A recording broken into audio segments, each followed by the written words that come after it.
अस्सलामुअलैकुम। मैं हूं मजहर मलिक। कैसे हैं आप लोग? उम्मीद है खैरियत से होंगे। आज मैं आपको एक ऐसी बात बताने जा रहा हूं जो इससे पहले भी कई दफा आप सुन चुके हैं कि जो तुम गुमान करोगे वही तुम्हारे साथ होगा, इसलिए गुमान करने से बचो। कुरान मजीद की जिस आयत का ये मैंने तर्जमा पढ़ा है, गुमान क्या है और जो हम गुमान करते हैं, ये दो तरह का गुमान होता है। जो हम गुमान करते हैं वही हमारी जिंदगी में होता है। एक तो है ये।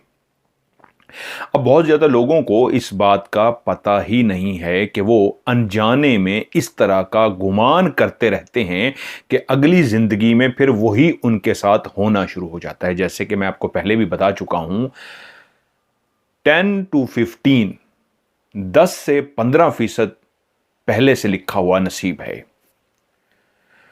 80 से 85% वही है जो आप गुमान करेंगे, जो आप सोचेंगे वही आपका नसीब बन जाएगा। ऐसा नहीं है कि जब हम पैदा होते हैं तो पहले से ही सारा हमारा नसीब लिख दिया गया है, बिल्कुल नहीं। सिर्फ 10 से 15% लिखा हुआ है। अब 80 to 85, 80 से 85% हमारा नसीब कैसे बनता है? आपकी अपनी सोचों की वजह से, आपके गुमान की वजह से।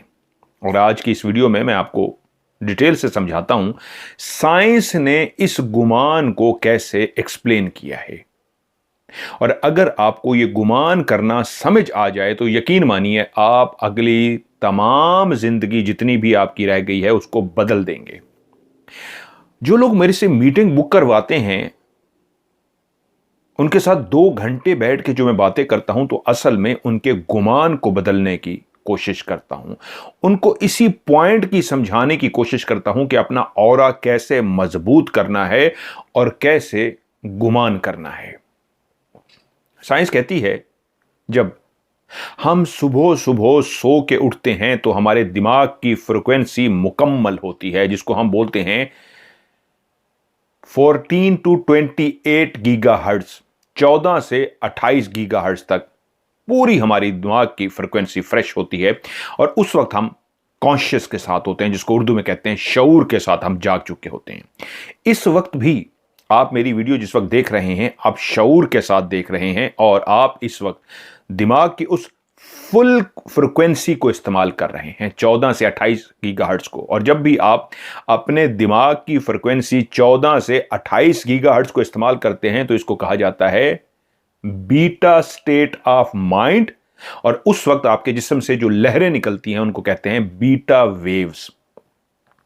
अब जब आप बैठे बैठे या काम काज करके थक जाते हैं, या अक्सर काम के दौरान या किसी सोफे पे आराम की नीयत से बैठते हैं, तो बैठे बैठे गहरे ख्यालों में चले जाते हैं। कैसे गहरे ख्यालों में कि आपकी आंखें तो खुली होती हैं, मिसाल के तौर पे मैं ऐसे बैठा हूं या ऐसे, लेकिन मेरी आंखें ओपन होने के बावजूद वो सामने का मंजर मुझे नजर इसलिए नहीं आ रहा कि लाशऊरी शऊर और लाशऊरी तौर पे मैं कहीं और पहुंचा हुआ हूं। और ये आप लोगों में से बहुत सारे लोगों के साथ होता है कि आप जब किसी गहरी सोच में गुम होते हैं तो सामने वाला बकायदा आपकी आंखों के आगे जो खुली होती हैं हाथ को लहराता है। इसलिए हाथ को लहराता है कि आपको नजर नहीं आ रहा तो उसको बोलना पड़ता है हेलो हेलो, कहां हो भाई। तो आप चौंकते हैं और ख्यालों से वापस लौट आते हैं। तो ये जो सिचुएशन थी जहां पे आपका वजूद सोया हुआ नहीं था, आप बैठे हुए थे, टेक लगा के काम बैठे थे चेयर पे, किचन में खवातीन काम कर रही, बर्तन धोते हुए सोच रही होती हैं, तो हाथ तो चल रहे थे लेकिन दिमाग कहीं और जो पहुंचा होता है। इस सिचुएशन को कहते हैं अल्फा स्टेट ऑफ माइंड। ये जो कैफियत है अल्फा स्टेट ऑफ माइंड, इस कैफियत के अंदर से आपके जिस्म से जो वेव्स निकलती हैं उन वेव्स को कहा जाता है अल्फा वेव्स। इस पे मैं पहले भी एक वीडियो बना चुका हूं डिटेल के साथ कि दिमाग की frequency, beta state of mind, alpha state of mind, theta state of mind, delta state of mind. आप देख सकते हैं मेरी वीडियो जिसपे मैंने आपको एक्सप्लेन भी किया था कि जब आप इस कंडीशन में जिसमें आप गहरी सोच में होते हैं, आंखें खुली होने के बावजूद आपको नजर इसलिए कुछ नहीं आ रहा होता क्योंकि आपका दिमाग कहीं और पहुंचा होता है। तो इस बीटा स्टेट ऑफ माइंड की कंडीशन में क्या होता है कि आपने किसी अपने दोस्त के बारे में सोचा, फैमिली रिश्तेदार के बारे में सोचा कि इतना अरसा हो गया है, उसकी कॉल नहीं आई, उससे राब्ता नहीं हुआ, तो उसी वक्त आपके जिस्म की जो अल्फा वेव है, क्योंकि आपका लाशऊर उस वक्त किसी को सोच रहा है, और जब भी आप लाशऊरी तौर पे सोचते हैं तो उस वक्त अल्फा वेव निकलती हैं। तो आपकी अल्फा वेव उसी वक्त आपके जिस्म से निकली और 1 सेकंड से भी पहले दुनिया के दूसरे कोने पे बैठे हुए उस शख्स के दिमाग के अंदर पहुंच गई और उसको बैठे बैठे ख्याल आया कि यार इतना अरसा हो गया है, मैंने फलां बंदे को कॉल नहीं की, उसने मोबाइल उठाया और आपको कॉल मिला दी। आप ख्यालों से चौंकते हैं और नंबर देख के परेशान होते हैं और हेलो कहते ही बोलते हैं, कैसा इत्तेफाक है, अभी तुम्हें ही सोच रही थी या सोच रहा था और देखो तुम्हारी कॉल आ गई। तो साइंस कहती है वो कॉल खुद से नहीं आई, आपने अल्फा वेव भेजी और अल्फा वेव उसके दिमाग में गई और उन्होंने अल्फा वेव ने उसको कहा कॉल करो, तो उसने कॉल की। यही नजर बद का कॉन्सेप्ट है कि मां जब अपने बच्चे के बारे में अल्फा स्टेट ऑफ माइंड में यानी लाशऊरी तौर पे बैठे बैठे ऐसे सोच रही होती है, मां आंखें खुली हैं और दिमाग क्या सोच रहा है, हाय मेरे बच्चे का क्या बनेगा। वो जो नेगेटिव सोचा, हाय नेगेटिव है, तो उसी वक्त अल्फा वेव बच्चे के पास जाएंगी और बच्चे को चोट लगा देंगी, नुकसान पहुंचा देंगी, क्योंकि मां ने अल्फा वेव नेगेटिव भेजी है। तो ये जो सिचुएशन होती है जिसमें हम गहरी सोच में होते हैं, तो शऊर और लाशऊर दिमाग के दो हिस्से हैं, कॉन्शियस सबकॉन्शियस। तो शऊर उस वक्त सो रहा होता है, चंद लम्हों के लिए बंद हो जाता है, लाशऊर आपका सोच में चला जाता है। तो ये याद रखिए, जब भी आप लाशऊरी तौर पे बैठे बैठे गहरी सोच में होंगे का मतलब यह होता है कि आप लाशऊरी तौर पे कहीं पहुंचे होते हैं। यह एक डेंजरस कंडीशन होती है। क्यों डेंजरस मैंने लफ्ज इस्तेमाल किया? क्योंकि उस लम्हे जो भी लहरें निकलेंगी वो वही अरेंज करेंगी जो आप सोच रहे होते हैं। क्योंकि इसको कहा जाता है कि जब आप लाशऊरी तौर पे कहीं होते हैं तो लाशऊर असल में आपकी रूह का नाम है। सोल, रूह। हमारे जिस्म के अंदर जो हमारी रूह है यही हमारा लाशऊर है। इसकी मिसाल ऐसे है, एक मरीज बिस्तर पर लेटा है, उसको डॉक्टरों ने नशा दे दिया है और वो बेहोश हो चुका है उस नशे की वजह से। अगर आप उसके जिस्म के सारे आज़ा भी काटना शुरू कर दें तो उसको तकलीफ नहीं महसूस होगी। बाजू काट लें, हाथ काट लें, उंगलियां काट लें, पांव काट लें, उसको दर्द का एहसास नहीं होगा। क्यों? उसका शऊर बेहोश है, जिसको आप बेहोशी का नाम दे रहे हैं, लेकिन उसका लाशऊर तो जाग रहा है, क्योंकि उसका दिल पंप कर रहा है, खून को सप्लाई भेज रहा है, तमाम आज़ा अपना अपना काम कर रहे हैं और इस मशीनरी को, जो जिस्म की मशीनरी है, इसको लाशऊर चला रहा है, सबकॉन्शियस चला रहा है। और अगर यही लाशऊर भी बंद हो जाए तो हम कहते हैं इंसान मर गया है। तो इंसान मरता कब है? जब उसकी रूह निकल जाती है। तो समझ आ गया होगा रूह किसको कहते हैं? उस लाशऊर को जो आपके जिस्म को चला रही है। तो जब वो लाशऊर जो आपकी रूह है उस बेहोश इंसान के पूरे सिस्टम को चला रही है, वो सांस ले पा रहा है और वो जिंदा है। लाशऊर निकल जाए तो इंसान मुर्दा है। तो ये क्लियर हो गया, लाशऊर क्या है? आपकी रूह। तो जब भी आप गहरे सोचों में, गहरे ख्याल में कहीं सोच रहे होते हैं तो वो आप लाशऊर से सोच रहे होते हैं। और मैंने अभी एक्सप्लेन किया, लाशऊर ही आपकी रूह है। तो आप जब गहरी सोच में होते हैं तो आप असल में गहरी सोच में नहीं होते, आपकी रूह कहीं और पहुंची होती है। और आपकी रूह जहां पहुंच के जो सोच रही है, जो आप सोच रहे हैं, तो याद रखिएगा लाशऊरी तौर पे जो भी आप सोचेंगे, आपके जिस्म से निकलने वाली शुआएं आपके लिए वही अरेंज करेगी। हाय आगे क्या होगा, हाय कल क्या होगा, हाय आगे क्या बनेगा, क्या करेंगे, किस तरह होगा, देखो उसने मेरे साथ क्या किया था। ये तमाम नेगेटिव थॉट्स जब आप सोचते हैं तो अल्फा स्टेट ऑफ माइंड की कंडीशन में होते हैं और आपकी अल्फा वेव निकलकर अगले 6 महीने की बुकिंग कर रही होती है, आपकी परेशानियों की, दुखों की, मुसीबतों की, बीमारियों की।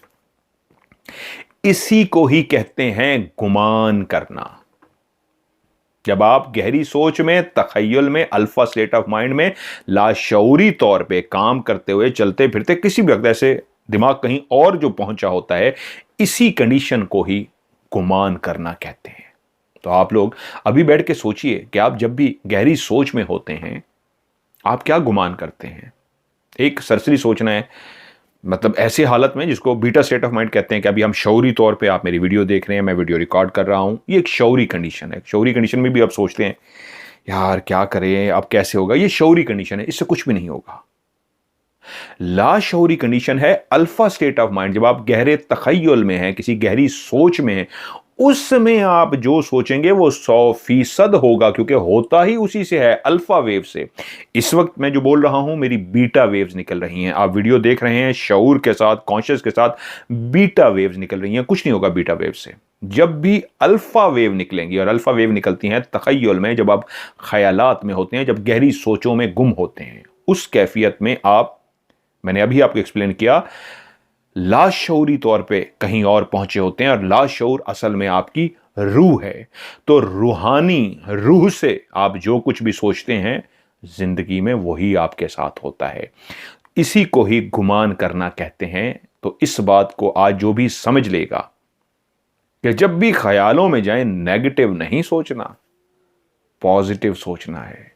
आप कहते हैं ये ख्यालात तो जी खुद ब खुद आ जाते हैं क्योंकि ऑटो कनेक्टिविटी भी लगे होते हैं। तो एक वीडियो में इसके ऊपर और बना दूंगा कि ये जो आपके ख्यालात हैं ये ऑटो कनेक्टेड होते हैं, खुद ब खुद आ जाते हैं। तो इनको रोकना कैसे है और इन पे कंट्रोल कैसे करना है।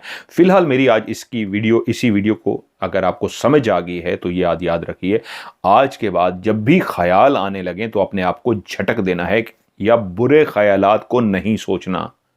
अगर आप बुरे ख्यालात को सोचेंगे तो यकीन मानिए आपके जिस्म से निकलने वाली जो अल्फा वेव है अगले कई महीनों, कई सालों के लिए आपकी बुकिंग कर देगी। क्योंकि मैंने शुरू में कहा था 80 से 85, 80 to 85% आप अपना नसीब खुद डिसाइड करते हैं। कैसे? गुमान करके। और गुमान को आज मैंने एक्सप्लेन किया है कि जब भी आप गहरी सोच में होंगे आप अगले कई महीनों और कई सालों की बुकिंग करा रहे हैं, क्योंकि आप गुमान कर रहे हैं। तो अल्फा स्टेट ऑफ माइंड में जो जो आप सोचते रहते हैं वही अगली आपकी जिंदगी में आपके साथ होता रहता है। तो 80 से 85, 80 to 85% हमने अपने नसीब को कैसे बेहतर करना है, इस कंडीशन को, जिसको आज मैंने समझाया है अल्फा स्टेट ऑफ माइंड, जिसमें अल्फा वेव्स निकलती हैं, इसमें नेगेटिव नहीं सोचना। अगर आप इसमें नेगेटिव सोचेंगे तो समझिए अगला नसीब आपने खुद तय किया है। दुखों वाली बातों को सोच के आगे दुख मिलेंगे। बेहतरीन ख्वाब देख के, अपना टास्क बना के, मिशन बना के, जो आप ऐसा ख्वाब देखेंगे जो आपके लिए खुशियों भरा है, जिसको आप जिंदगी में हासिल करना चाहते हैं, अगर अल्फा स्टेट ऑफ माइंड में वो ख्वाब देखेंगे खुशियों वाले, तो आगे आपकी जिंदगी में भी, आपके नसीब में जो आप बनाने जा रहे हैं, खुशियां आएंगी। दुख परेशानी वाली बातें सोचेंगे तो आगे वही चीजें सामने आएंगी जो आपने गुमान करके आने वाले वक्त के लिए अपने लिए फैसला किया है।